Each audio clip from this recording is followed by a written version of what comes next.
I'm Shawn, and this is your Art Moments for today.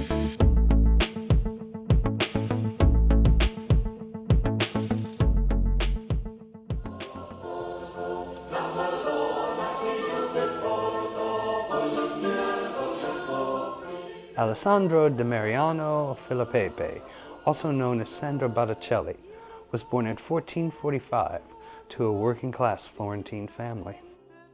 It's impossible to discuss Botticelli without talking about the context of the era in which he lived in, known as the Renaissance.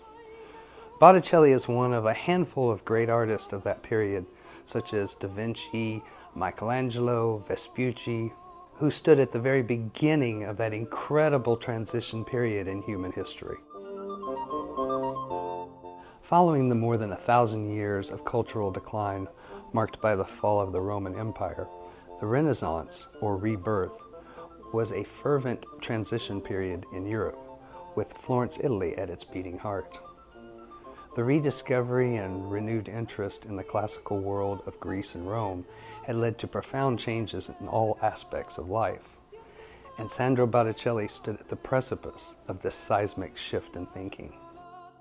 As is the case with many of his contemporaries, very little reliable information about Botticelli's personal life has come down to us through the years, and even less about his younger years. However, Botticelli was a proficient artist who produced a staggering amount of artwork in his lifetime. This is undoubtedly the reason why there are more than 150 known Botticelli paintings today, compared to someone like, say, Da Vinci, with fewer than 20 paintings known to exist. Most art historians agree that Botticelli had his introduction into the world of art during an apprenticeship in the workshop of the renowned Renaissance artist Fra Filippo Lippi. Lippi's religious iconography work at the time was marked by a more humanist approach to depicting very familiar biblical narratives. It was this approach that Botticelli picked up on and applied to his own creative style. Anyone who has studied Botticelli would agree that his lifelong obsession with the image of Venus sprang from his time under Lippi's tutelage. With Botticelli's new measured approach to the human figure, he set out to capture the true essence of female beauty by recreating his version of Venus over and over again. He did this in the form of the Virgin Mary with the Christ child. Although Botticelli was not the first Renaissance artist to create the image of the Virgin with Christ, he was the artist known to refine the image with a more human approach that we're familiar with to this day. The Allegory of Fortitude was Botticelli's first officially commissioned painting. Originally, the commercial courts of Florence had commissioned the artist Piero del Pollaiuolo to paint 7 panels intended to hang along the back wall of the courts. Unfortunately, Pollaiuolo couldn't keep up with the timetable, so Botticelli was asked to paint 2 of the 7 panels. By the end of the commission, however, Botticelli had only painted 1 of the 2 panels he'd been commissioned. The reason for this is unclear, but many speculate that there had been rivalry between Botticelli and Pollaiuolo. We'll never know. What we do know is that Botticelli's painting, titled Fortitude Now, is considered his first masterpiece. You can see all 7 panels hanging in the Uffizi Gallery today in Florence. Botticelli's fascination with the ancient world of Greece and Rome was front and center in almost all of his works. However, it was his early paintings where we see Botticelli break from that strict religious dogma of the period and embrace more pagan iconography that had not been seen for more than a millennia. With a strong Medici patronage behind him, Botticelli was free to create, and create he did, creating some of the most iconic imagery to come from that very dynamic period in time.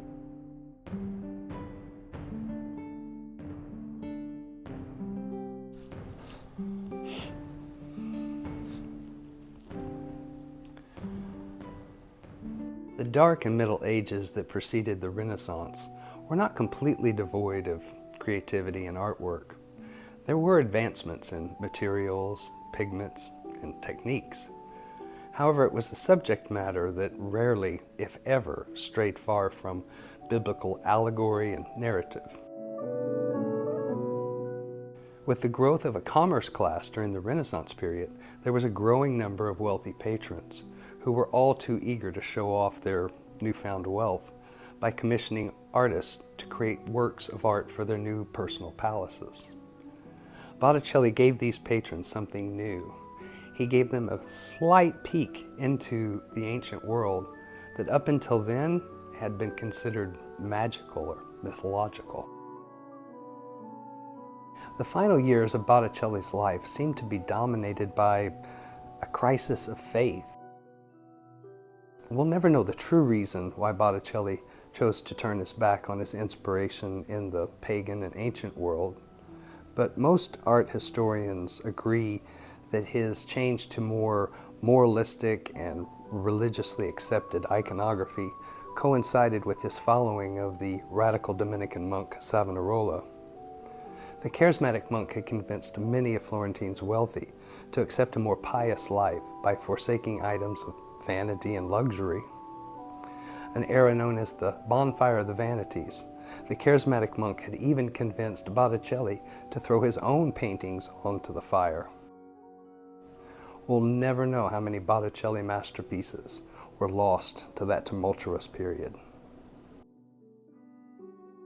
Although it is not his last painting, the painting that has been titled Mystical Nativity is considered to be Botticelli's final masterpiece. Completed between 1500 and 1502, it is the last of Botticelli's works to include his signature inspirations from the ancient and pagan worlds. Botticelli's works took a drastically different, moralistic and static turn after this painting. The Greek inscription along the top of the painting gives us some great insight into the artist's mind at the time. In his own words, Botticelli explains how he believed himself to be living through the Great Tribulation as told in the Book of Revelation. Obviously, the end-time sermons of the radical monk Girolamo Savonarola had a lasting effect on Botticelli. Sandro Botticelli died in 1510 in his beloved city of Florence, Italy. He was entombed in the chapel of San Salvatore, where you can visit his tomb and pay your respects today.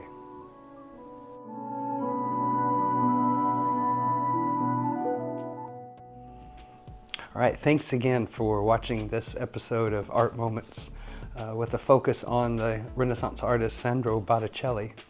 This is by no means a complete biography or history of the artist, but maybe it's enough to inspire you to dig a little deeper and find out a little bit more about the artist.